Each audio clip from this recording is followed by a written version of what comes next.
Hello friends, welcome back to our YouTube channel. आज हम आपके लिए जो वीडियो लाए हैं उसका टॉपिक है कि ईपीएफओ ने एक नया अमेंडमेंट लाया है, एक नया क्लैरिफिकेशन लाया है जिसमें उसने जिसमें उसने क्लेम्स को फिजिकली सेटल करने के लिए तैयार हो गया है बिना किसी आधार वैलिडेशन के। ईपीएफओ इस समय बहुत ही अच्छे से काम कर रहा है, बहुत ही ईज करने के लिए, लोगों के लिए इजी करने के लिए काम कर रहा है। अभी अगर हम बात करें तो इसी फाइनेंशियल ईयर में ये तीसरी बार हम वीडियो शूट कर रहे हैं ईपीएफओ के चेंजेस के ऊपर।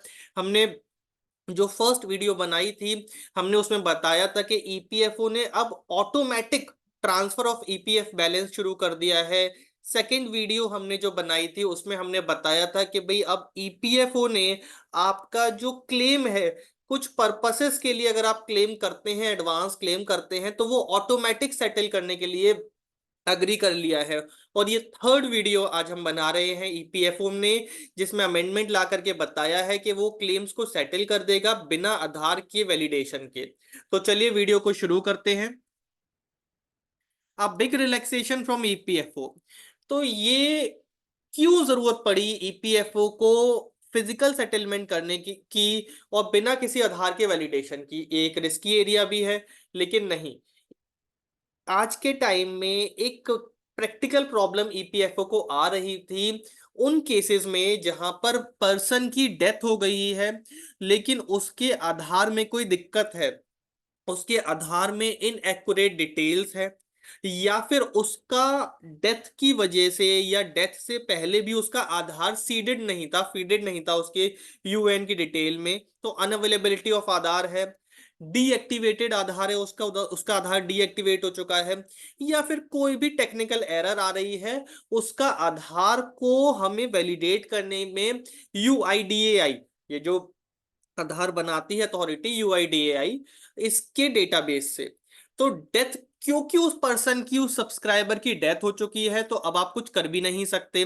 तो अब इन्होंने सोचा, उनके पास रिप्रेजेंटेशंस आ रहे थे बार बार ईपीएफओ के सेंट्रल ऑफिस के पास, उनके यूनिट ऑफिस से, कि भाई अब बताइए कि बिना आधार के, बिना इस आधार वैलिडेशन के हम इनके क्लेम्स को कैसे सेटल करें, क्योंकि भाई लीगल सक्सेसर्स को तो पैसा देना जरूरी है। तो इसीलिए इन्होंने इसमें एक अमेंडमेंट करा है, changes made in claim settlement process.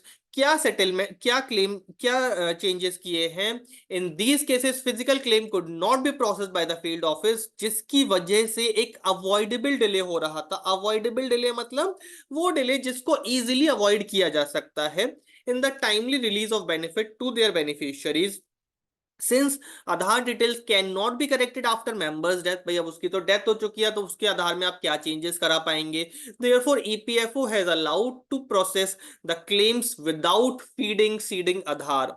लेकिन ये जो अमेंडमेंट है, ये जो रिलैक्सेशन है, ये एक टेम्परेरी मेजर है। ईपीएफओ ने ये क्लैरिफिकेशन दिया है अपने सर्कुलर में कि हम टेम्परेली ये चीज कर रहे हैं। आप अपने यूनिट ऑफिसेस को, अपनी अथॉरिटीज को, हर किसी को उसने ये भी इंस्ट्रक्शन दिया है कि आप हमारे आधार लिंकिंग के सर्कुलर को रेफर कीजिए, और एग्जिस्टिंग जो भी हमारे सब्सक्राइबर्स हैं उनकी अभी से आप आधार लिंकिंग पर ध्यान दीजिए, जिससे कि ये प्रॉब्लम आगे परसिस्ट ना करे। This can be done only with the due approval of the officer in charge in an e-file duly recording the details of verification that was carried out to confirm the deceased membership and genuineness.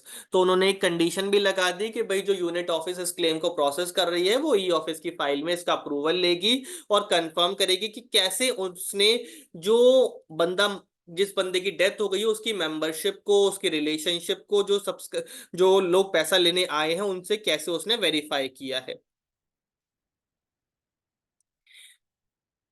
EPFO ने और क्या किया है? EPFO ने highlight किया है कि भाई these instructions would apply only to the cases, कहां पर? जहां पर मेंबर की डिटेल्स करेक्ट है यूएन में। यूएन मतलब आपका जो पैन नंबर, आपका जो यूएन, आपका जो यूनिफाइड अकाउंट नंबर है, जो पीएफ का अकाउंट नंबर है, लेकिन आधार डेटाबेस में गलत है। लेकिन अगर उल्टा केस है, आधार में डिटेल्स सही हैं लेकिन आपके यूएन में गलत हैं, तो फिर ऐसा नहीं माना जाएगा।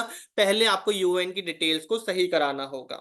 हमने ईपीएफओ के ऊपर और भी दो वीडियोस बनाई हैं जिसमें हमने बताया है कि ईपीएफओ का विड्रॉल आप कब कर सकते हैं, और ईपीएफओ से विड्रॉल करने पर आपके ऊपर क्या टैक्स इम्प्लीकेशंस हैं, और आप कैसे उसमें टैक्स की सेविंग कर सकते हैं। हम उन वीडियोस का लिंक डिस्क्रिप्शन में डाल देंगे, आई बटन में डाल देंगे। उन वीडियोस को आप जरूर देखिए। अपने ड्यूरिंग द सर्विस में अगर आप कोई भी विड्रॉ करना चाहते हैं तो कैसे उस विड्रॉ को करें और कैसे उस पर टैक्स बचाएं, उस चीज को जानने के लिए ये एक हमारी छोटी सी वीडियो थी जिसमें हमने बताया ईपीएफओ के अपडेट के बारे में। ये अभी इसी फाइनेंशियल ईयर में तीसरी बार ईपीएफओ ने अपने प्रोसेस में अपडेट किया है, ईज ऑफ लिविंग को बढ़ाया है।